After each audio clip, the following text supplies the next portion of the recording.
रूस ने तुरंत यूएन सुरक्षा परिषद की बैठक की मांग की है। यानी अब यूएनएससी की इमरजेंसी बैठक बुला ली जाए, रूस की ओर से इस तरह की मांग की गई है। रूस का बहुत कड़ा रुख है। ट्रंप को उन्होंने कहा कि यह असली रंग ट्रंप ने दिखा दिया है और न्यूक्लियर डील के बहाने यह हमला हुआ है। और यह बड़ी खबर कि ओमान ने ईरान पर हमले का विरोध किया है। विदेश मंत्री ओमान के ये बयान देते नजर आ रहे हैं।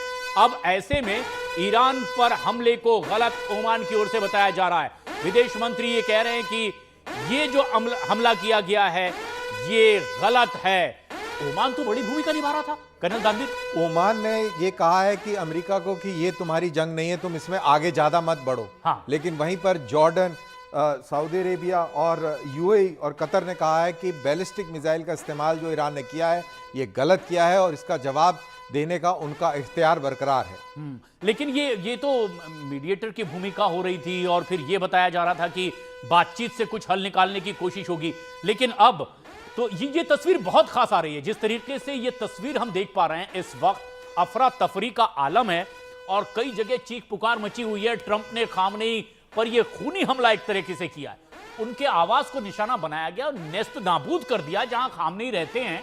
और सिर्फ खामनेई ही नहीं, वो तो ईरान के सर्वोच्च नेता हैं, राष्ट्रपति मसूद पजेश्कियन, उनके ठिकानों को भी पूरी तरीके से बर्बाद कर दिया। लेकिन अभी तक जो खबर आ रही है इसमें एक एंगल जो मेरे को लग रहा है वो ये है कि क्या ये स्कूल IRGC का स्कूल था।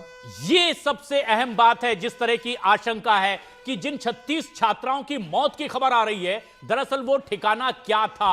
शैलेंद्र वांगू भी हमारे सहयोगी लगातार हमारे साथ बने हुए हैं। लेकिन इस बीच जो बड़ी खबर आ रही है, ईरान ने अमेरिका इजराइल के हमलों पर अब जोरदार पलटवार शुरू कर दिया है। ईरान अमेरिका इजराइल को मदद पहुंचाने वाले खाड़ी देशों पर मिसाइलों की बौछार कर रहा है, कई तरह के हमले। और इतना ही नहीं, ईरान बहुत जल्द ट्रंप के दोनों जंगी बेड़ों को डुबो देने का भी ऐलान कर रहा है। और ईरान आखिर ऐसा कैसे कर पाएगा? उसके पास ऐसे कौन से हथियार हैं कि अमेरिका की ये दोनों जंगी बेड़े समंदर में वो डूबे देगा? इसकी डिटेल जरा गौर से सुनिए।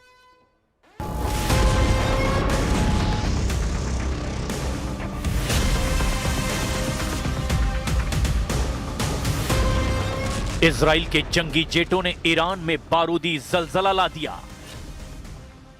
नेतन्याहू और ट्रंप की मिसाइलों ने खामनेई की धरती हिला दी। इजराइल ईरान को आसमानी अखाड़े में घेर कर मार रहा है। ट्रंप की नेवी समंदर से धुआंधार हमले कर रही है। इजराइल मिलिट्री के ब्रिगेडियर जनरल एफी डेफ्रीन ने ऐलान किया कि जब तक ईरान के परमाणु अड्डों को बर्बाद नहीं कर दिया जाता, युद्ध नहीं रुकेगा। זמן קצר, עשרות מטוסי קרב של חיל האוויר השלימו את מהלומת הפתיחה, שכללה תקיפת מטרות רבות של משטר הטרור, ביניהן תשתיות צבאיות, טילי קרקע-קרקע, מטרות פיקוד ושליטה ועוד. ईरान ने अमेरिका और इजराइल के खिलाफ जवाब में ऑपरेशन फतह खैबर की शुरुआत की है। फतह खैबर 7वीं शताब्दी में हुए ऐतिहासिक युद्ध का नाम है।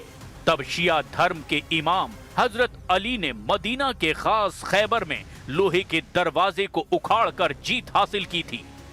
इस बार ईरान ट्रंप के 2 बैटल ग्रुप को समुद्र में दफन करके युद्ध जीतने का ऐलान कर रहा है। इसीलिए युद्ध का नाम फतह खैबर रख दिया गया है। ईरान ने अगर ट्रंप के दोनों जंगी बेड़ों को तबाह कर दिया तो युद्ध का फैसला उसके हक में होना तय है। ईरान कैसे हथियारों से ट्रंप को दहला सकता है, अब उसे भी देख लीजिए।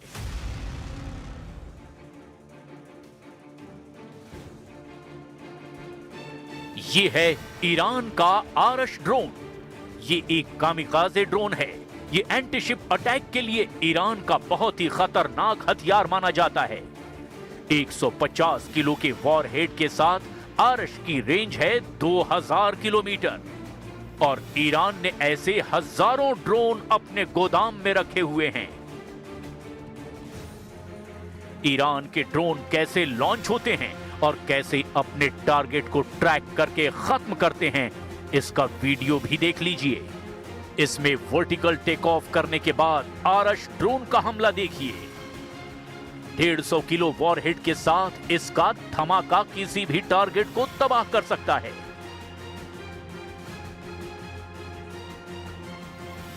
ऐसे ही ड्रोन के जरिए ईरान ने अब अमेरिका के कैरियर बैटल ग्रुप को वार्निंग दी है।